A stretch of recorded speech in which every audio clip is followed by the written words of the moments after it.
उसके संबंध में अगर किसी का कोई प्रश्न हो तो वो पूछ सकते हैं, अदरवाइज फिर हम अभी उन्होंने क्या क्या विचार अपने रखे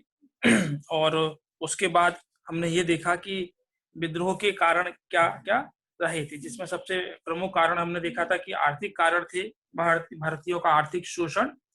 और भारत में जो परंपरागत आर्थिक जो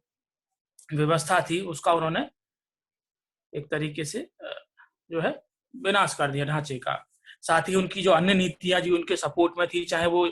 भू राजस्व की नीति हो या जमीन के संबंध में नीति हो या प्रशासनिक व्यवस्था हो या कानूनी व्यवस्था हो, तो उन सब के द्वारा एक सम्मिलित रूप से जो है, चाहे वो किसान हो, शिल्पी हो या व्यापारी हो, जमींदार हो, उन सब का शोषण किया गया। फिर राजनीतिक कारण हमने देखा कि राजनीतिक कारण में जितने भी चाहे छोटे छोटे देशी राजा थे, रजवाड़े थे, डलहौजी की जो राज्य हड़प की नीति थी उसके माध्यम से कैसे उन राज्यों को हड़पा गया और एक तरीके से छोटे छोटे राजा थे उनके मन में एक असंतोष की भावना पैदा हुई। फिर हमने देखा देशी रजवाड़े का पतन हो गया और देशी रजवाड़ों में जो प्रशासनिक और जो न्यायिक व्यवस्था पर के उच्च पदों पर जो लोग कार्य करते थे वो कैसे जो है बेरोजगार हो गए और उनका प्रभाव कैसे उनकी आजीविका पर पड़ा। साथ ही चूंकि रजवाड़े, देशी रजवाड़े जो है एक तरीके से सामाजिक और जो सांस्कृतिक गतिविधियों का केंद्र थे और जो राजे महाराजा थे उनके द्वारा मुल्ले मौलवी और अन्य जो धार्मिक व्यक्ति थे उनको एक तरीके से संरक्षण दिया जाता था, तो वो भी एक तरीके से उनमें भी असंतोष की भावना उत्पन्न हुई और उनके द्वारा जो ब्रिटिश साम्राज्य है उसके प्रति जो है असंतोष की भावना को भड़काने का काम किया। अंग्रेजों की भारत में जातीय श्रेष्ठता की नीति को हमने देखा। अंग्रेज भारत में जो एक तरीके से जो है उन्होंने भारत के जो उच्च वर्ग के लोग थे उनके साथ किसी भी तरह का सामाजिक संबंध नहीं रखा। एक तरीके से भारत में वो विदेशी ही रहे और अपने आप को वो भारतीयों से श्रेष्ठ समझते थे। फिर साथ में कुछ ऐसी घटनाएं हुई जिसमें अभी तक अंग्रेजी सेना थी उसको अपराजय माना जाता था, उसका भ्रम टूटा। जैसे अफगान युद्ध में और पंजाब क्रीमिया के युद्ध में जो है अंग्रेजी सेना को हार का सामना करना पड़ा और भारत में देखें 1855-56 में संथालों द्वारा जो जनजाति जो है आदिवासी जो समुदाय था उसके द्वारा एक आधुनिक सेना जिसके पास हथियार थे, उस समय के आधुनिक हथियारों जो थे और वो जो है उन्होंने संथालों ने तीर और अपने कमान जो उनके पास जो परंपरागत हथियार थे भाले उसके माध्यम से उसको हरा दिया और कुछ संथाल क्षेत्र में कुछ समय तक अंग्रेजी जो राज्य कायम था उसको एक तरीके से नष्ट कर दिया। तो वहाँ तो और हम देखते हैं अवध का पहले हमने देख ही लिया था। अवध में भी एक तरीके से जो सैनिक मैक्सिमम जो सैनिक थे बताया था 75 से 80 लाख जो सैनिक थे वो सेना में अवध के ही थे। तो अवध के सैनिकों में भी एक तरीके से रोष की भावना थी। सामाजिक धार्मिक कारणों में हमने देखा था कि कैसे चाहे वो विलियम बेंटिक के माध्यम से हो या अन्य जो एक तरीके से जो गवर्नर जनरल थे उनके द्वारा जो भारतीय जो समाज सुधारक थे, चाहे वो राजा मोहन राय रहे हों या ईश्वर चंद्र विद्यासागर रहे हों, उनके द्वारा जो प्रयासों से जो सामाजिक सुधार के प्रयास किए गए जैसे सती प्रथा, विधवा विवाह पुनर्विवाह और लड़कियों को आधुनिक शिक्षा, तो उसका जो परंपरागत विचारधारा के जो लोग थे और जो पुरातनपंथी विचारधारा या रूढ़िवादी परंपराओं को बनाए रखने चाहते थे उनके द्वारा इनका विरोध किया गया और कहा कि विदेशी राज्य को भारत की जो सामाजिक संस्कृति है उसमें हस्तक्षेप करने का अधिकार नहीं है। तो बहुत सारी चीजें थी जिसमें हमने डिस्कस किया था। इसमें हमने ये भी देखा था कि सैनिकों में एक तरीके से सैनिकों द्वारा जो अभी तक एक तरीके से उसको ब्रिटिश राज के अंतर्गत ब्रिटिश सेना के अंतर्गत उनको आर्थिक संरक्षण को मिला हुआ था और एक इनको एक सुरक्षा की भावना उनके अंदर थी, तो उन्होंने अचानक ऐसा विद्रोह क्यों कर दिया। तो उसमें भी हमने काफी सारे कारण देखे थे। जातीय चिन्ह लगाने पर प्रतिरोध लगा दिया, जब सेना में भर्ती होते थे तो समुद्र पार जाकर उनको नौकरी करनी पड़ती थी, अधिकारियों द्वारा अपमानजनक व्यवहार किया जाता था और वेतन भत्तों में भी उनकी कटौती की गई थी। तात्कालिक कारण से पहले हमने ये देखा था कि असंतोष जो है एकदम असंतोष नहीं भड़का था, जबकि उससे पहले एक लंबा इतिहास रहा है। 1774 में मुनरो की सेना में विद्रोह हो गया था। 1806 में जातीय चिन्ह लगाने पर भेलूर का विद्रोह, 1824 में बैरकपुर में अपनी में जो है विद्रोह हुआ था और 1844 में वेतन के सवाल पर विद्रोह हो गया। फिर हमने तात्कालिक कारण देखा था दिसंबर 1826 में सरकार लोहे की बेस बंदूक न्यू एनफील्ड राइफल लाई गई और ये अफवाह फैल गई कि जो कारतूस है उसमें गाय और शुगर की चर्बी लगी है और जो खोल को जो काटना पड़ता है और उसको खोल में गाय और शुगर की चर्बी लगी है और इसके कारण धीरे धीरे 23 जनवरी 26 फरवरी को और 29 मार्च को मंगल पांडे द्वारा विद्रोह और अंततः 10 मई को मेरठ की जो पूरी जो सेना थी मेरठ क्षेत्र में उसके द्वारा एक तरीके से विद्रोह कर दिया गया। तो 10 मई 1857 को विद्रोह की शुरुआत हो गई। अब हम देखते हैं कि विद्रोह का प्रसार में महत्वपूर्ण तथ्य विद्रोह के प्रसार में क्या क्या महत्वपूर्ण तथ्य रहे हैं।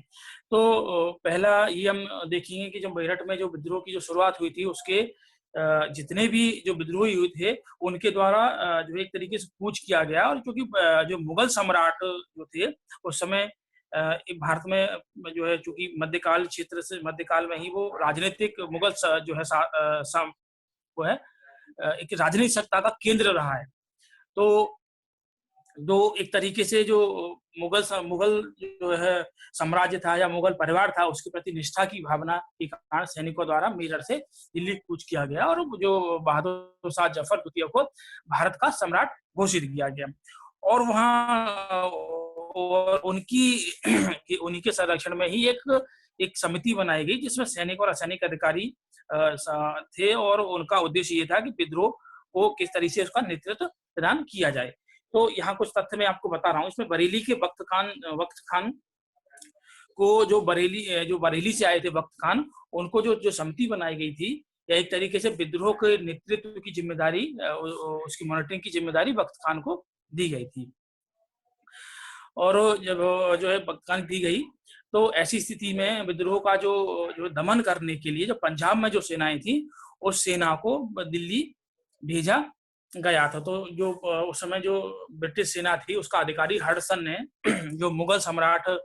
जो थे बहादुर शाह जफर के दो पुत्रों मिर्जा मुगल और मिर्जा ख्वाजा सुल्तान और उसके पोते को लाल किले के सामने गोली से मार दिया। उसको जो है ऑन द जो है एक तरीके से लाल किले के सामने को ये एक तरीके से डर बैठाने के लिए कि विद्रोही के साथ ऐसा व्यवहार किया जाएगा गोली से मार दिया। दूसरा बहादुर शाह जफर को जो है हुमायूं के मकबरे से गिरफ्तार किया जाएगा। ये प्रश्न पूछा जाता है कि बहादुर शाह जफर को कहाँ से गिरफ्तार किया गया था, तो उनको वो हुमायूं के मकबरे से गिरफ्तार किया गया था।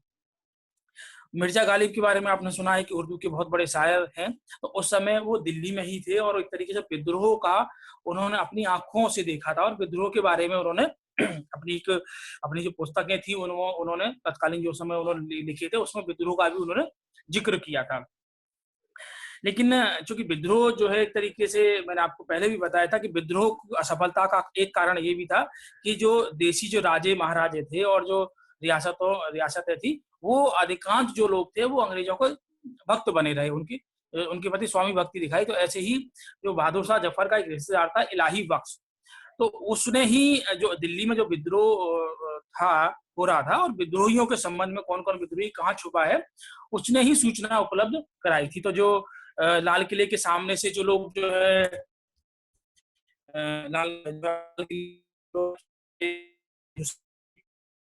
और उसके जो पोते हैं और जो बहादुर शाह जफर को गिरफ्तार किया गया था वो उसी की सूचना के आधार पर किया गया। हम देखते हैं कि जो है लखनऊ स्थिति एक तरीके से विद्रोह की 1856 के बाद से ही वहां एक तरीके से असंतोष की स्थिति उत्पन्न थी। तो 1856 में अवध का जो नवाब थे तो वाजिद अली शाह उनको कुशासन के आरोप लगाकर उनको हट और वहां ब्रिजेश कादिर उनका जो बेटा था ब्रिजेश कादिर था। तो फैजाबाद चूंकि विद्रोह की एक तरीके से पृष्ठभूमि तैयार थी तो अहमदाबाद जैसे मैंने पहले भी बताया था जो मुल्ले मौलवी और जो पुजारी वगैरह थे जिनके अधिकार एक तरीके से जिनको जो है देसी जो थी जिनके संरक्षण में उनको लाभ मिलता था तो उनमें भी एक असंतोष की भावना थी। तो फैजाबाद की मौलवी अहमद शाह अवध क्षेत्र की अगर हम बात करें कि अवध जो क्षेत्र अपने आप में बहुत बड़ा क्षेत्र है जिसमें लखनऊ फैजाबाद और उसके आसपास के जिले सम्मिलित होते हैं, तो अब जो फैजाबाद जो मौलवी थे वो अहमद उल्लाह शाह ने वहां पर उन्होंने विद्रोह की भावना को भड़काने का उन्होंने काम किया। तो 4 जून को बेगम हजरत महल ने लखनऊ में विद्रोह की उन्होंने कमान संभाली और लखनऊ में चूंकि एक तरीके से जब अवध का विलय कर लिया गया था, तो वहां पर एक रेजिडेंट की नियुक्ति कर दी गई थी, रेजिडेंट बना दिया गया था वहां पर उसके प्रशासन को देख लेने के लिए। तो उस समय जो वहां का चीफ कमिश्नर था, जो रेजिडेंट था, वो हेनरी लॉरेंस था। तो वो विद्रोह की रक्षा करता हुआ मारा गया। और बाद में, जैसा कि मैंने आपको पहले बताया था, विद्रोह की जबकि समय जॉर्ज एनिसन जो था, वो जो है अंग्रेजी सेना का कमांडर था, लेकिन बाद में कॉलिन कैंपबेल को इसको इंग्लैंड से बुलाया गया था। स्पेशली ये इसको काफी लड़ाइयों का अनुभव था, इसको युद्धों का, तो इसको बाद में बुलाया गया और इसके माध्यम से ही विद्रोह का एक तरीके विद्रोह की अंग्रेजी सेना का नेतृत्व किया गया और उसी ने ही लखनऊ के विद्रोह को दबाया था। तो ने लखनऊ का अधिकार कर लिया और बेगम हजरत जो है वो नेपाल चलेगी, मतलब वो गिरफ्तार नहीं हुई और ना ही वो विद्रोह के दौरान वो मारी गई। कानपुर के बारे में भी बताया गया था कि कानपुर में जो पेशवा बाजीराव द्वितीय की जो दत्तक पुत्र थे नाना साहब, जिनका वास्तविक नाम धोंदू है, तो धोंदू पंत इनका वास्तविक नाम था, तो उनके द्वारा 5 जून को विद्रोह का और वो अपने आप से, लेकिन और ये कुछ ऐसे व्यक्ति भी थे जो अपने आप में इतने महत्वपूर्ण थे कि अंग्रेजी। सर आवाज साफ नहीं आ रही है सर आज। तो कुछ ऐसे विद्रोही भी थे जिन्होंने अंग्रेजी सरकार जो थी, जो ब्रिटिश कंपनी थी, उसकी नाक में दम करके रखा था। और जो मैं आगे भी बताऊंगा, तो एक तरीके से जो नाना साहब थे उनके द्वारा विद्रोह का एक तरीके से बहुत अच्छी तरह नेतृत्व किया गया था। तो उनको पकड़ने के लिए अंग्रेजी जो सरकार थी, उस समय जो कंपनी थी, उसके द्वारा नाना साहब पर 1 लाख रुपए का इनाम घोषित किया गया था। ये अपने आप में बहुत महत्वपूर्ण तथ्य है। तो इनका वास्तविक नाम नाना साहब का धोंदू पंत था और इन्होंने अपने आप को पेशवा घोषित कर दिया। और एक तरीके से देखा जाए तो नाना साहब की ओर से जो विद्रोह का नेतृत्व करने की जो जिम्मेदारी थी वो तात्या टोपे की थी। ये ता के ऊपर बिंदी भी लगेगी, तात्या टोपे थे और उनका वास्तविक नाम रामचंद्र पांडुरंग था। उनका नाम वास्तविक नाम जो है पांडुरंग था। तो विद्रोह का जब नेतृत्व किया गया और कैंपबेल द्वारा लखनऊ में विद्रोह की कमान संभाली गई, तो जो है पेशवा बाजीराव की जो दत्तक पुत्र थे नाना साहब, एक्चुअली वो भी गिरफ्तार नहीं हुए थे और वो भी नेपाल चले गए थे बाद में। तो उनकी ओर से, जो कि वो नेपाल जो है चले गए थे और उनकी ओर से एक तरीके से कानपुर में विद्रोह की जो कमान थी वो तात्या टोपे द्वारा संभाली गई थी। लेकिन जब 6 दिसंबर 1857 को कैंपबेल ने कानपुर को विजित कर लिया था तो जो नाना साहब थे वो तो चले गए, नेपाल चले गए थे। लेकिन जो तात्या टोपे थे वो चले गए थे झांसी, मतलब जो झांसी की रानी लक्ष्मीबाई थी, उनकी सहायता के लिए चले गए थे वो। तो अब हम आगे देखेंगे झांसी में। हाँ, झांसी में यहाँ एक बहुत इंपॉर्टेंट फैक्ट ये है कि जो लक्ष्मीबाई थी उनका जन्म गोलघर जो वर्तमान बनारस में पड़ता है वहां हुआ था। तो बेसिकली अगर कोई पूछे कि उनका जन्म ग्वालियर में हुआ था या झांसी में हुआ था, तो जन्म उनका गोलघर वर्तमान जो जहाँ बनारस है वहां हुआ था और शादी उनकी एक तरीके से झांसी में। तो रानी जो लक्ष्मीबाई थी वो गंगाधर राव की विधवा थी और उनका जो दत्तक पुत्र था उसका नाम दामोदर राव था। तो झांसी का भी जैसे मैंने बताया था कि सबसे पहले सतारा, फिर उसके बाद नागपुर, झांसी, इन सब का डलहौजी ने एक तरीके से विलय कर लिया था। तो जितने भी ये विद्रोह का नेतृत्व कर रहे हैं वो सब उसकी जो नीतियां थी उनसे उनके अंदर असंतोष था। तो झांसी में विद्रोह की शुरुआत जो है 5 जून 1857 को रानी जो है लक्ष्मीबाई विद्रोह करती हैं। और विद्रोह का जो दमन किया जाता है वो सर ह्यूरोज द्वारा किया जाता है, मतलब ह्यूरोज द्वारा किया जाता है। तो रानी जो है एक तरीके से 1 साल तक लड़ती रहती हैं, 15 जून से 1857 से लेके मई 1857 तक लड़ती हैं और आखिर में वो वीर गति को प्राप्त होती हैं। लेकिन एक तथ्य यहाँ ये भी है, मैंने जैसे बताया था कि पिछले इसमें, क्योंकि जो तात्या टोपे थे वो झांसी जी की जो रानी थी उनकी सहायता के लिए चले गए विद्रोह में, उनके साथ में नेतृत्व करने के लिए चले गए थे। तो जब झांसी की रानी जो है वो एक तरीके से वीर गति को प्राप्त हो गई, तो तात्या टोपे जो है वो ग्वालियर में आ गए थे। तो ग्वालियर में जो, क्योंकि सिंधिया जो समय थे, जो सिंधिया ग्वालियर के जो राजा थे सिंधिया, तो उनके सामंत मान सिंह ने तात्या टोपे को 1859 में उनको मतलब धोखे से, जब वो आराम कर रहे थे तो उनको गिरफ्तार करा दिया और उनको ग्वालियर में ही जो तात्या टोपे थे उनको फांसी दे दी गई। तो जो कानपुर में एक तरीके से जो नाना साहब के जो जो सहयोगी थे तात्या टोपे, जिनका वास्तविक नाम रामचंद्र पांडुरंग था, उनके द्वारा कानपुर के साथ साथ झांसी में भी विद्रोह का नेतृत्व किया गया था। अब अन्य क्षेत्र में हम लोग देखेंगे, बिहार में अगर देखें तो जगदीशपुर की एक रियासत थी, वहां के 80 वर्षीय बाबू कुंवर सिंह थे। यही एकमात्र ऐसे विद्रोही नेता थे जिनके द्वारा अंग्रेजों को कई बार पराजित किया गया, अंग्रेजी सेना को कई बार पराजित किया गया। और इनके बारे में एक बेहद महत्वपूर्ण तथ्य है कि 80 साल की उम्र होने के बावजूद भी इनके जब हाथ में गोली लग जाती है तो इनके द्वारा अपना हाथ जो है काट के गंगा नदी में बहा दिया जाता है। मतलब इतने ज्यादा बहादुर थे। और ये जो है ना तो एक तरीके से इन्होंने जो है भागे कहीं नेपाल गए, या जो है एक तरीके से हम ये कहें कि बांग्लादेश गए, ये जो है अपनी स्वाभाविक इनकी डेथ हुई थी। तो ये मात्र एक ऐसे नेता थे, ये फैक्ट ये बनता है, एक महत्वपूर्ण तथ्य ये बनता है कि ऐसे कौन विद्रोह में ऐसा कौन सा नेता था जिसने अंग्रेजों को कई बार पराजित किया था। तो ऐसे बाबू जो कुंवर सिंह थे, बिहार में जगदीशपुर के ये वहाँ जो रियासत थी उसके राजा थे, तो इनके द्वारा अंग्रेजों को कई बार पराजित किया गया। तो अगर हम बात करें बिहार में जो विद्रोह का जो नेतृत्व जो है उसका दमन जो किया गया था, विलियम टेलर और विंसेंट आयर द्वारा किया गया था। क्योंकि विद्रोह के बारे में हमने एक चीज आपको पहले यही बताई थी कि अधिकांश जो विद्रोह था उसमें एक तरीके से जो स्थानीय जमींदार, जो राजा महाराजा और जो मुल्ले मौलवी और जो हिंदू जो धर्म अधिकारी थे, उनकी महत्वपूर्ण भूमिका रही थी। तो इलाहाबाद में मौलवी लियाकत अली, इलाहाबाद में मौलवी लियाकत अली, ये एक तरीके से कभी कभी प्रश्न ये पूछा जाता है फैक्चुअल डिटेल में कि क्योंकि बहुत सारे इसमें जो मुस्लिम जो धर्मगुरु हैं उनका नाम आता है, तो ये कंफ्यूजन की स्थिति रहती है। तो आप ये थोड़ा क्लियर करके रखिएगा। इलाहाबाद में जैसे बरेली में बख्त खान, और जो है बरेली से बख्त खान आए थे, दिल्ली आ गए, तो दिल्ली में बख्त खान ने विद्रोह का नेतृत्व किया था, और इलाहाबाद में मौलवी लियाकत अली ने किया था,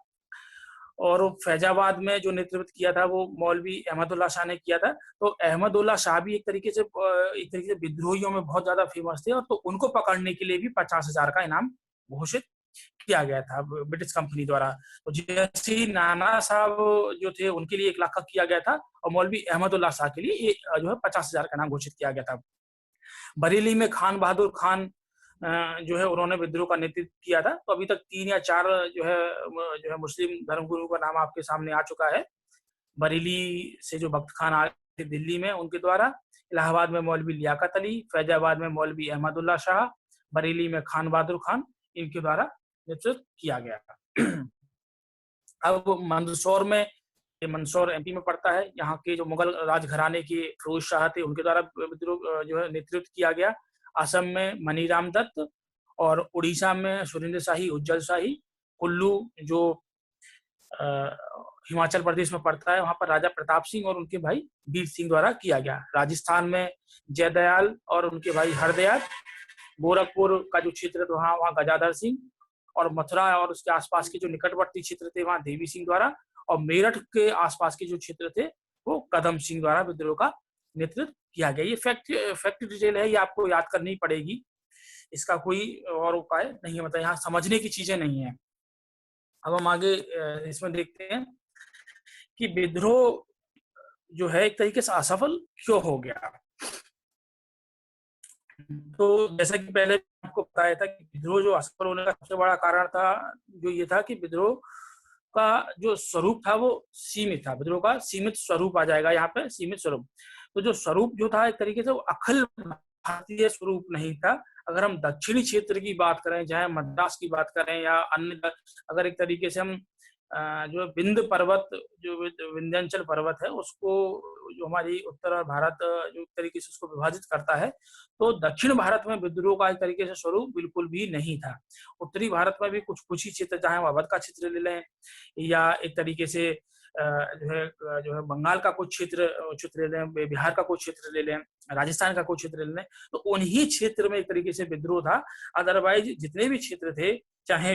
वो पश्चिमी क्षेत्र हो, बॉम्बे का इलाका हो, वहां भी एक तरीके से विद्रोह की वो नहीं भड़का। और बंगाल की हम बात करें तो वहां पर जो जमींदार थे, बेसिकली जो जमींदार जिनको जो स्थायी भू राजस्व की जो नीति लाई गई थी, तो वहां पर अंग्रेजों ने अपना एक स्थायी एक तरीके से वर्ग तैयार कर लिया था, जो भूमिदारों का जो वर्ग था, और उसने उनकी सुरक्षा की अंग्रेजों की। तो बंगाल, पंजाब, कश्मीर, उड़ीसा और दक्षिण भारत में क्रांति नहीं फैल पाई। तो विद्रोह का सबसे बड़ा कारण, असफलता का सबसे बड़ा कारण ये था कि विद्रोह का जो स्वरूप था वो सीमित था, और ये विद्रोह जो है अखिल भारतीय स्वरूप वो धारण नहीं कर सका। दूसरा कारण देशी जो नरेश थे और सामंतों की गद्दारी। तो जो सबसे बड़ा कारण तो यही था कि भारत में उस समय चूंकि एक तरीके से राष्ट्रीयता की भावना नहीं थी, और जो जितने भी भारत जो है राजे महाराजाओं के और देशी रियासतों में विभक्त था। तो जैसे पंजाब के सिख सरदारों को हम देखते हैं कि 1845 से 49 के बीच में जो युद्ध होते हैं, पंजाब अंग्लो जो सिख युद्ध होते हैं, उसमें सिख जो सरदार होते हैं वो पराजित हो जाते हैं, और अंग्रेजी राज्य में उनका राज्य मिला लिया जाता है। तो पंजाब के जो सिख सरदार थे, कश्मीर में उस समय गुलाब सिंह के नाम से शासक था, ग्वालियर के सिंधिया, जैसा भी मैंने बताया, ग्वालियर के जो सिंधिया का जो सामंत था मान सिंह, उसने तात्या टोपे को जो है पकड़वा दिया था, और उसका मंत्री दिनकर राव। कश्मीर हैदराबाद की सलार जंग, भोपाल की बेगम, नेपाल का मंत्री जंग बहादुर द्वारा अंग्रेजों के प्रति स्वामी भक्ति की एक तरह के स्वामी भक्ति इनके द्वारा की गई। तो यहाँ पे एक कैनिंग की टिप्पणी आती है, बहुत अच्छी टिप्पणी है। कैनिंग का ये कहना था कि ये जितने भी जो देशी राजा थे उनके द्वारा एक तरंग रोधक, मतलब तूफानों के आगे बांध की तरह काम किया गया, क्योंकि उनका ये मानना था कि जो 1857 का जो क्रांतिकारी थे वो एक तूफान थे। तो उन्होंने जो जितने भी देशी जो राजा थे, उन्होंने एक तरीके से अंग्रेजों के लिए तूफानों के आगे तरंग रोध मतलब बांध का काम किया था। अगर ये बांध ना होता तो ये तूफान जो है वो अंग्रेजी जो राज्य था, अंग्रेजी जो साम्राज्य था, जो कंपनी का शासन था, उसको बहाकर ले जाता। तो ये प्रश्न कभी कभी ये कैनिंग की टिप्पणी है उस समय, क्योंकि कैनिंग भारत का जो है गवर्नर जनरल था, तो उसकी टिप्पणी आप इसको याद रखिएगा कि जो देशी राजाएं जो शासक थे, सरदार थे, उन्होंने तूफान में बांध तूफान एक ही बार में हमको बहा ले जाता। नेक्स्ट है का योग्य नेतृत्व का अभाव। तो योग्य नेतृत्व का अभाव जो है एक तरीके से आप इसको ऐसे समझ सकते हैं कि बहादुर शाह जफर को जब विद्रोह का जब नेता बनाया गया था, तो उसकी उम्र करीबन 67 साल के आसपास उसकी उम्र थी। तो एक तरीके से जो इच्छा शक्ति होती है उसका भी उसके अंदर अभाव था। दूसरा, विद्रोह में केंद्रीय नेतृत्व का अभाव था, तो केंद्रीय नेतृत्व कोई था ही नहीं, क्योंकि हर क्षेत्र में जितने भी राजे महाराजे, चाहे वो झांसी की रानी हो या अवध के जो बेगम हजरत महल हो या कानपुर में जो नाना साहब हो, वो अपनी अपनी व्यक्तिगत जो है उनकी समस्याओं के कारण लड़ रहे थे। अगर हम बात करें तो अगर हम कानपुर की बात करें, नाना साहब की बात करें, तो उनका जो राज्य हड़प लिया था, तो उनको एक तरीके से दत्तक पुत्र ना मानते हुए उनको राज्य नहीं सौंपा गया। अगर हम अवध की बात करें तो उनका राज्य का जो है उनको राज्य का विलय कर लिया था। झांसी की रानी की बात करें तो उनकी भी समस्या एक अपनी थी। तो एक तरीके से जो विद्रोहियां जो लड़ तो रहे थे, लेकिन उनके अंदर कोई केंद्रीय नेतृत्व का अभाव था उनके अंदर, मतलब एक कोई तालमेल नहीं था। चाहे अगर देखा जाए तो नेतृत्व, केंद्रीय नेतृत्व बनाने का प्रयास किया जब बहादुर शाह जफर को जब ब्रिटेन जो है भारत का जो सम्राट घोषित किया गया, और उनके नेतृत्व में एक समिति बनाई गई विद्रोह की कमान के लिए, जो सैनिक और असैनिक अधिकारी होते थे और जो विद्रोह पर नजर रखते थे। लेकिन वो भी जो एक तरीके से जब तक राजा ही योग्य नहीं होगा तो समितियां जो है वो एक तरीके से कार्य नहीं कर सकती है। दूसरा, जैसे मैंने बताया कि विभिन्न भागों के विद्रोह में आपस में कोई तालमेल ही नहीं था, सब अपने अपने व्यक्तिगत हितों को लेकर लड़ रहे थे। और ऐसा नहीं है कि सबके अंदर वीरता की तो भावना तो थी ही, लेकिन योग्य सेनापति नहीं था। अगर क्योंकि सेना की सबसे बड़ी मांग यही होती है कि एक योग्य सेना हो जो आगे बढ़कर सेना का नेतृत्व कर सके। तो एक जितने भी विद्रोही तो वो सब अपना अलग अलग लड़ तो रहे थे, लेकिन उनके बीच में एक केंद्रीय नेतृत्व जो जो आगे बढ़कर सेनापति का वो जो है जो एक तरीके से कार्य कर सके, वो नहीं था। तो सब अपने अपने क्षेत्र में लड़ रहे थे और उस का फायदा जो है अंग्रेजों को मिला। संगठन का अभाव हमने देख ही लिया एक तरीके से, जब नेतृत्व का अभाव था तो संगठन ही कोई उनके बीच में एक केंद्रीय संगठन नहीं था। और एक तरीके से देखा जाए कि जो विद्रोह हुआ उसकी भी एक तरीके से ये भी जो है चर्चा का विषय था कि जो विद्रोह हुआ था, विद्रोह से पूर्व ऐसी कोई योजना नहीं थी कि जितने भी जो राजा महाराजे एक दूसरे से जो है अंग्रेज ब्रिटिश राज्य से असंतुष्ट थे, तो वो आपस में एक जो है एक संगठन बना सके अंग्रेजों के विरुद्ध। दूसरा, निश्चित उद्देश्यों का अभाव जो है, और विद्रोह जो किया गया था उसके लिए कोई एक मतलब निश्चित उद्देश्य नहीं थे। सबके अपने अपने उद्देश्य थे, सब अपने अपने उद्देश्यों की पूर्ति करना चाह रहे हैं। अगर विद्रोह में अगर हम सैनिकों की बात करें तो उनके अपने कुछ धार्मिक कुछ जो उनकी कुछ ऐसी परिस्थितियां थी जो हमने अभी चर्चा की, उनको जाति पर माथे चिन्ह लगाने से रोकना, और उनकी धार्मिक भावनाओं को जो है एक तरीके से धर्म को नष्ट करने वाली बात, अगर ये गाय और शुगर की चर्बी वाली बात थी तो उनकी अपनी ही भावना थी। अगर हम किसानों की बात करें तो किसान जो थे सबसे ज्यादा परेशान थे, तो भूरा जस उनसे वसूला जाता था तो वो उससे परेशान थे। अगर हम शिल्पियों की बात करें तो शिल्पियों को एक तरीके से बहुत कम कीमत पर जो है उनको कार्य करने के लिए बाध्य किया जाता था। अगर हम व्यापारियों की बात करें तो व्यापार 1813 में जो मुक्त व्यापार की नीति अपनाई गई थी, तो भारत में जो बाजार था उसको एक तरीके से खत्म कर दिया था। तो विद्रोह जो व्यवसायी थे उनका भी व्यापार एक तरीके से नष्ट हो गया था। और अगर अब जमींदारों की बात करें तो जमींदार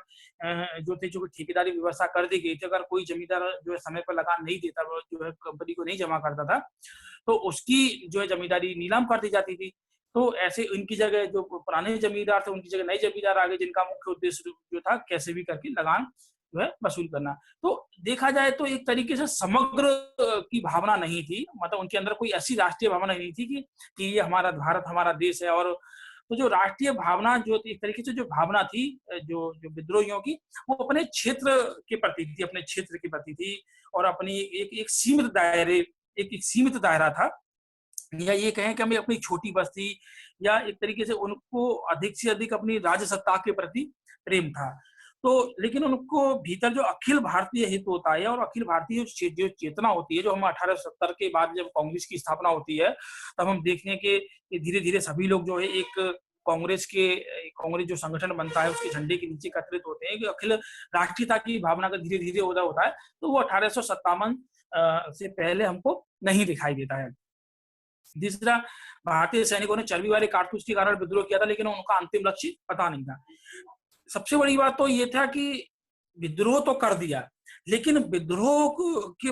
जो करने के बाद में कि इनके पास में ये नहीं था कि हम जो है विद्रोह कर दिया और उस क्षेत्र को हमने जीत लिया, तो उसका हम क्या करें। तो सबसे बड़ी बात ये रहती थी कि जो सैनिक थे उनके बीच में कोई भविष्य को लेके कोई कार्यक्रम नहीं था, ना कोई कार्यक्रम था, ना उनके बीच में कोई राजनीतिक विचारधारा थी कि अगर हमने कोई क्षेत्र जीत लिया है तो उस क्षेत्र में कैसी सामाजिक और आर्थिक जो है वहां व्यवस्था स्थापित की जाए। और होता क्या था कि अगर कोई क्षेत्र जीत लिया है तो वो क्या करते थे, सैनिक हो गए, चाहे किसान हो गए, चाहे जमींदार हो गए, उसके बाद शांति से बैठ जाते थे, एकदम निष्क्रिय हो जाते थे। तो ऐसे स्थिति में अंग्रेजों को लाभ मिलता था और वो जो अपने क्षेत्र को पुनः विजित कर लेते। तो एक तरह से कोई विजन नहीं था। वो जीतना तो चाहते थे, अंग्रेजों को भगाना तो चाहते थे, लेकिन भगाने की बाद में हम लोग कैसे समाज की स्थापना करेंगे और क्या अर्थव्यवस्था को के लिए क्या जरूरी होगा, उसका कोई विजन उनके पास में नहीं था। और दूसरा, विद्रोहियों के जो विद्रोही जो थे उनके बीच में भी आपस में कोई जो एक सहयोग की भावना नहीं थी। कभी कभी तो ये लोग जो है एक दूसरे को ही एक तरीके से शंका की दृष्टि और ईर्षा एक तरीके से देखते थे, और कभी कभी तो आपसी जो आत्मघाती जो झगड़े होते थे आपस में ही लोग झगड़ लेते थे। नेक्स्ट है सीमित संसाधन। जैसा कि हमने बताया कि जो संथाल विद्रोह जो हुआ था उसमें उन्होंने अपने तीर कमान और भालों के द्वारा ही अंग्रेजों को हराया था। तो अंग्रेज जब विद्रोह की जब शुरुआत होती है तो जो सैनिक होते हैं उनके पास जो थोड़ा बहुत जो है उन्होंने ब्रिटिश जो कंपनी थी उससे जो थोड़ा बहुत गोला बारूद प्राप्त किया था या जो हथियार प्राप्त किए थे वो तो बहुत जल्दी खत्म हो गए। तो इनके पास ऐसा कोई संसाधन नहीं थे जो आमतौर पर जो भी चाहे वो सैनिक हो या किसान हो या जमींदार हो, वो एक परंपरागत हथियार जो भारत में उस समय प्रचलित थे, कुल्हाड़ी हो गया, एक तरीके से तीर धनुष सब इन्हीं से युद्ध कर रहे थे। जबकि अंग्रेजों के पास आप देखते हैं कि पुरानी उन्होंने जो 20 राउंड जो लोहे की बंदूक थी, उसकी जगह उनके पास एक नई राइफल आ गई थी, नई न्यू एनफील्ड राइफल आ गई थी, जिसकी मारक क्षमता बहुत अधिक थी और एकदम सटीक थी। तो एक तरीके से इनके पास संसाधन भी बहुत सीमित थे। दूसरा नेक्स्ट पॉइंट है जन समर्थन का अभाव। तो जैसा हम देखते हैं कि कोई भी योजना हम बनाते हैं, अगर वर्तमान में हम अगर परिस्थितियों की परिप्रेक्ष्य में बात करें, जैसे कोरोना का संकट है, तो अगर हमारी सरकार कोई भी योजना बना ले, लेकिन कोई भी योजना जो है वो सफल तभी होगी जब उसको जन समर्थन मिलेगा। आप चाहे कितनी भी अच्छी योजना बना लीजिए, वो बिना जन समर्थन के सफल नहीं हो सकती है। तो ऐसे ही उस समय भी था कि विद्रोह की भावना थी उनके अंतर्गत, और वो जो है भारत को एक तरीके से ये कहें कि अपने अपने क्षेत्रों को स्वतंत्र तो कराना चाह रहे थे, लेकिन उस समय उनको जो एक व्यापक जन समर्थन मिलता है, वो उनको जन समर्थन नहीं मिला। तो अगर हम देखते हैं कि उस समय के जो अधिकांश जो शिक्षित वर्ग थे, वो जो है जो विद्रोह के प्रति उदासीन रहे एक तरीके से, और उन्होंने जो है ना तो उन्होंने विद्रोह में भाग लिया और ना ही उनके द्वारा विद्रोह का समर्थन किया गया। क्योंकि उस समय एक तरीके से हम देखें कि आधुनिक जो शिक्षा जो प्राप्त भारतीय थे, तो उनके द्वारा उनके अंदर एक तरीके से ये भावना थी कि जो विद्रोही हैं वो अंधविश्वासों का प्रयोग कर रहे हैं, और जो प्रगतिशील जो सामाजिक जो सुधार किए जा रहे हैं उनका विरोध कर रहे हैं। जैसे कि अगर हम देखें कि विद्रोह में एक कारण ये भी था कि सामाजिक और जो सांस्कृतिक जो सुधार किए जा रहे थे अंग्रेजों द्वारा, उसके परिप्रेक्ष्य में विद्रोह किया गया था। लेकिन जो शिक्षित वर्ग ये मानता था कि ये विद्रोह जो है भारतीय समाज और संस्कृति के लिए आवश्यक है। तो उनका जो शिक्षित वर्ग था, उनका मानना था कि जो अगर विद्रोही जो है अगर जीत जाते हैं और ब्रिटिश साम्राज्य का जो अंत हो जाता है, तो भारत में वही पुरानी परंपराएं और वही पुरानी जो रूढ़िवादी जो प्रथा है उनको स्थापित करने का प्रयास किया जाएगा। तो एक तरीके से ये लोग जो हैं उनसे दूर हट गए। दूसरा, जो एक तरीके से जमींदार लोग थे और जो पुराने शासक और जो सरदार थे, और जिनके अंतर्गत एक सामंतवादी जो प्रवृत्ति थी, जो सामंतवादी तत्व थे, उनके अंदर जो सामंतवादी मानसिकता थी, क्योंकि वो लोग जमीन से जुड़े हुए थे, तो उनका ये मानना था कि और वो एक तरीके से अंग्रेजों के हित में ही अपना हित समझते थे। वो ये चाहते थे कि भारत में अंग्रेजी राज्य जो है वो शाश्वत रहे, वो स्थापित रहे, क्योंकि ऐसे ही में ही उनके जो जमींदारी हित थे वो उनका संरक्षण किया जा सकता था। दूसरा, व्यापारी और जो है शिक्षित वर्ग ने कलकत्ता मुंबई में अंग्रेजों की सफलता के लिए प्रार्थनाएं की, क्योंकि उस समय का जो व्यापारी वर्ग था वो एक तरीके से उस समय बहुत ज्यादा समृद्ध था, और उनका उद्देश्य यही था कि अंग्रेज जो है भारत में बने रहे, और उनकी जो अंग्रेज और के साथ में ही जो उनकी ब्रिटेन के साथ में अन्य जो यूरोपीय देश थे उनके साथ जो व्यापार चल रहा था वो जो एक तरीके से समृद्ध होता रहे। दूसरा कारण ये भी था कि जो विद्रोही लोग जो थे उनको जो है खाने पीने की चीजें या उनकी जो आवश्यकता होती थी, तो जो कुछ समय तक तो वो जो है एक तरीके से जन समर्थन के माध्यम से उन चीजों को पूर्ति करते रहे, लेकिन जनता भी उनके एक तरीके से इन चीजों की कब तक पूर्ति करेगी। तो उनके द्वारा व्यापारी हो गए और जो छोटे जो लोग थे उनको लूटना प्रारंभ कर दिया गया। तो ऐसी घटनाएं जो है बहुत ज्यादा हुई, और अवध के क्षेत्र में तो ये घटनाएं खासकर हुई थी कि उनके द्वारा अपनी एक तरीके से भोजन की आपूर्ति और अन्य चीजों की आपूर्ति के लिए तो इन व्यापारियों को और जो छोटे-छोटे लोग थे उनको लूटना प्रारंभ कर दिया गया। तो ऐसी स्थिति में ये जो लोग थे, जो व्यापारी और जो अन्य लोग थे, वो एक तरीके से विद्रोहियों के विरोधी हो गए, और वो विद्रोह को जल्दी से जल्दी जो है समाप्त करने के पक्षधर में थे। केशव वर्ग की अपेक्षाएं आंदोलन को राजा या जमींदारों को आंदोलन बनाए रखा, आंदोलन जनसाधारण का आंदोलन नहीं बन सका। क्योंकि अगर हम शुरू से हम देखें तो जो आंदोलन का एक तरीके से जो हथिया लिया गया था, आंदोलन का जो नेतृत्व हथिया लिया गया था, वो छोटे-छोटे जमींदार जो लोग थे या जो छोटे-छोटे राजा थे, या एक तरीके से कहें कि जिनके राज्य हड़प लिए गए थे, उनके द्वारा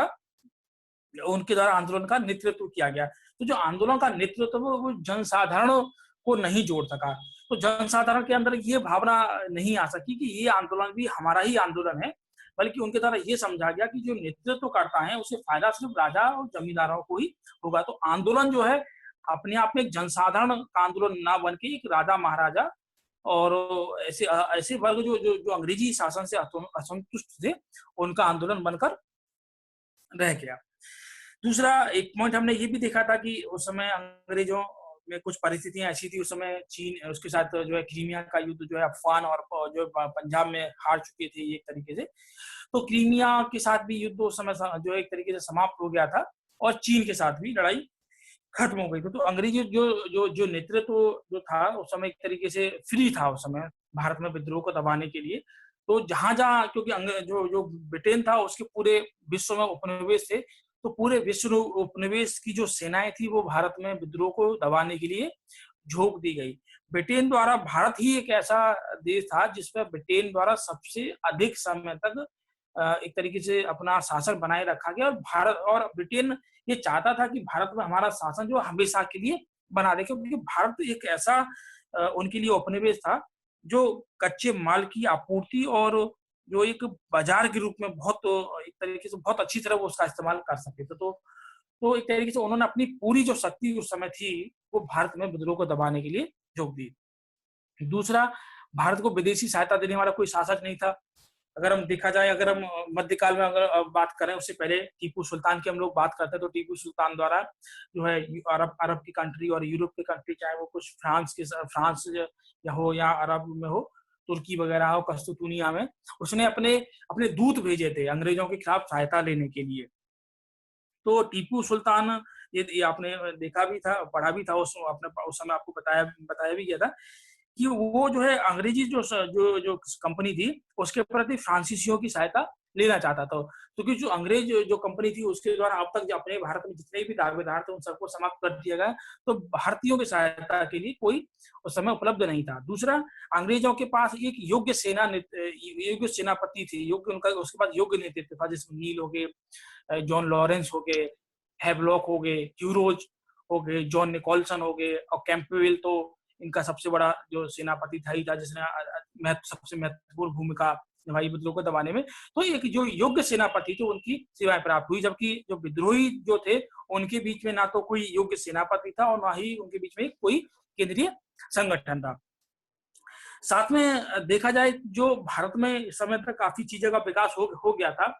1853 में हम लोग देखते हैं, 1853 में रेलगाड़ी जो है भारत में रेलगाड़ी चलाई गई थी और उस समय 1854 में टेलीग्राफी भारत में आ चुका था। तो इसने विद्रोहियों के बारे में सूचना का प्रसार करने में और सूचना एक एक स्थान से दूसरे स्थान तक सूचनाएं भेजने में बहुत बड़ी महत्वपूर्ण भूमिका अदा करी। एक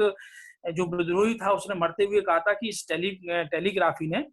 हमारा गला घोट दिया। मतलब उसका कहने का कथन यही था कि जो सूचनाएं एक क्षेत्र से सूचनाएं जो है दूसरे क्षेत्र से में सूचना पहुंचाने में बड़ी उनको आसानी होती थी, जबकि जो विद्रोही थे उनके बीच में कोई केंद्रीय नेतृत्व नहीं था, कोई सूचना को भेजने का कोई साधन नहीं था। तो उनको एक क्षेत्र से दूसरे क्षेत्र में क्या कार्रवाई हो रही है, क्या हो रहा है, तो उनको वो पता ही नहीं लग पाता था, जबकि अंग्रेजों को ये सारी सूचना उनको मिल रही थी। विद्रोह के पीछे कोई रचनात्मक विचार नहीं था। रचनात्मक विचार जैसे मैंने आपको बताया कि विद्रोही एक तरीके से अपने क्षेत्रों को स्वतंत्र तो कराना चाह रहे थे, लेकिन विद्रोह मतलब भारत से अंग्रेजों को भगाने के बाद वो कैसा भारत मतलब कैसे अपने क्षेत्र का विकास करेंगे, कैसी सामाजिक व्यवस्था स्थापित करेंगे, कैसी जो है आर्थिक व्यवस्था स्थापित करेंगे, राजनीतिक व्यवस्था स्थापित करेंगे, उसके पीछे उनके पीछे कोई रचनात्मक विचार नहीं था। बस एक ही केंद्रीय उनके अंदर का भावना थी कि कैसे भी करके हमको जीतना है, लेकिन कोई रचनात्मक विचार नहीं था। आगे कोई संगठन नहीं था, ये हमने देख ही चुके हैं। कोई कोष नहीं था, क्योंकि कोष तो कोई था ही नहीं, जबकि अंग्रेजों के पास एक तरीके से हम देखें कि भारत में उस समय जो जितनी भी भूरा जो इकट्ठा होता था वो सब अंग्रेजों के पास होता था। तो एक तरीके से अंग्रेजों के पास अच्छा खासा कोष था और उन्होंने इसका इस्तेमाल जो है विद्रोह को दबाने में किया। तो ये सारे कारण जो थे वो विद्रोह की असफलता,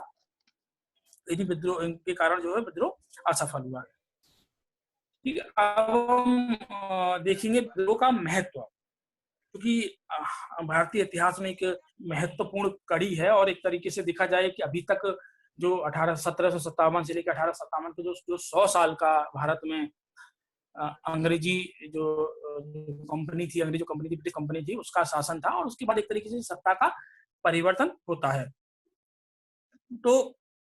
सबसे बड़ी बात तो अभी तक जो विद्रोह हो रहे थे वो स्थानीय स्तर पर जितने भी विद्रोह, चाहे वो संथाल, जितने भी, चाहे जनजातीय विद्रोह हो या कृषक विद्रोह हो या नागरिक विद्रोह हो, तो उनका एक ये उद्देश्य एक था कि सीमित क्षेत्र में, चाहे वो जमींदार हो या अन्य लोग जो बाहरी लोग हों, उनसे अपनी जमीनों की या अपनी संस्कृति की रक्षा के लिए ही एक तरीके से विद्रोह होते थे। तो एक तरीके से ये जो 1857 का विद्रोह था, एक व्यापक क्षेत्र में था, एक उत्तरी क्षेत्र में तो अपने आप में इसने बहुत हद तक कवर किया था। तो लोगों में एक तरीके से जो विभिन्न जो लोग थे, उनके अंदर का एक सहयोग, समर्थन और राष्ट्रीयता की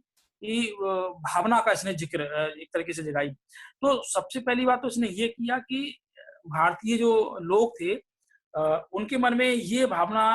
जो है पैदा की कि अंग्रेजी सेना को शक्ति, जो सेना जो अंग्रेजों को सेना और शक्ति के बल पर मुक्ति नहीं पाई जा सकती, बल्कि मुक्ति तभी पाई जा सकती जो विभिन्न वर्ग हैं, चाहे वो व्यापारी वर्ग हो या शिक्षित वर्ग हो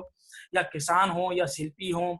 या अन्य जो सैनिक लोग हैं, उनकी जब तक उनके बीच में कोऑर्डिनेशन नहीं होगा, सहयोग की भावना नहीं होगी, समर्थन की भावना नहीं होगी और एक राष्ट्रीय भावना नहीं होगी, तब तक अंग्रेजों को पराजित नहीं किया जा सका। तो 1857 की विद्रोह के द्वारा एक तरीके से भारत में पहली बार जो राष्ट्रीयता की भावना है उसका बीजारोपण हुआ। धीरे-धीरे लोगों ने अपने जो है अपने अपने देश के बारे में, अपने अपने क्षेत्र से हटकर दूसरे क्षेत्र के बारे में उन्होंने जो है सोचने का प्रयास किया। दूसरा एकता और संगठन, क्योंकि 1857 की विद्रोह को सफलता का सबसे बड़ा कारण ये था कि एकता और संगठन का अभाव था। अगर हम इसको आगे देखें 1870 के बाद से हम लोग देखते हैं कि जो धीरे-धीरे ये 57 से लेके और 70 जो 20 से 25 साल का गैप है, इसमें भारतीयों द्वारा यही प्रयास किया गया कि कैसे भारत में एक एकता और संगठन की स्थापना की जाए और इसके लिए धीरे-धीरे आपने देखा होगा 1800 हम लोग देखते हैं 1857 के जस्ट बाद ही 1800 जो है 60-65 से ही भारत में जो है धीरे-धीरे जो है समाज जो संगठनों की स्थापना शुरू हो जाती है, चाहे वो लैंड ओनर सोसाइटी हो या कलकत्ता एसोसिएशन हो। तो उनका उद्देश्य यही था कि भारतीयों को अधिक से अधिक वो जो है उनको एक तरीके से संगठित किया जाए। तो 1857 का विद्रोह ने भारतीयों में एकता की भावना और उनको कैसे यूनिट किया जाए,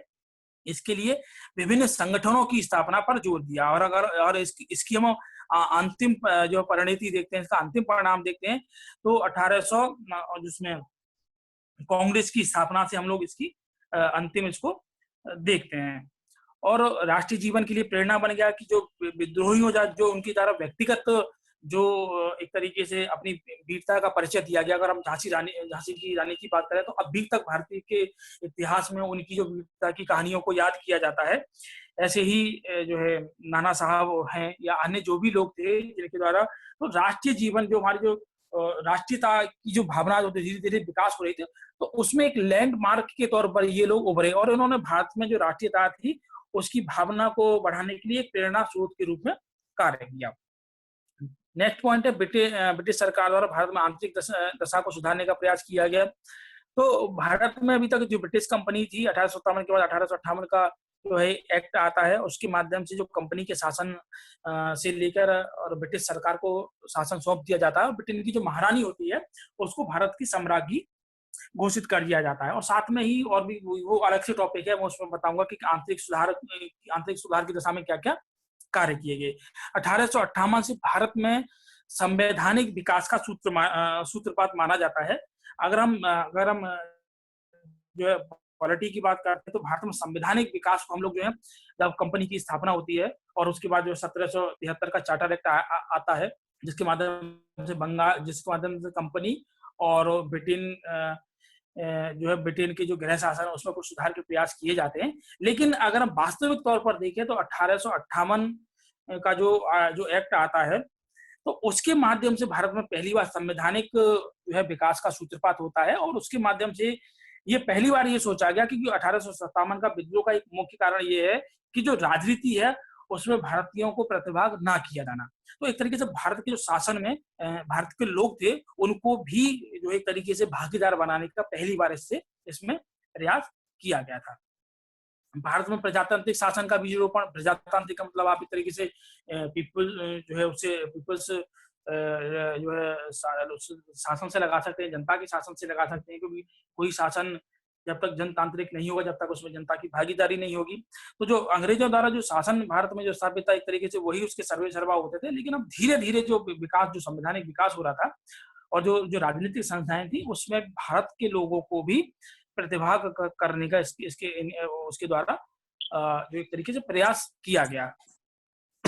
वो आगे टॉपिक है परिणाम वाला, वो नेक्स्ट क्लास में देखेंगे। ये अपने आप में बहुत इंपॉर्टेंट है कि भारत में 1857 के बाद में कंपनी जो का शासन समाप्त हो गया और ब्रिटेन की महारानी द्वारा शासन को एक तरीके से अपने हाथ में ले लिया गया। ब्रिटेन की जो सरकार थी और उनके द्वारा क्या क्या भारत में सुधार किए गए, तो वो हम नेक्स्ट क्लास में देखेंगे। अभी ये एक तरीके से आपका टॉपिक खत्म हो गया है, सिर्फ एक टॉपिक और है इसमें, इस संबंध में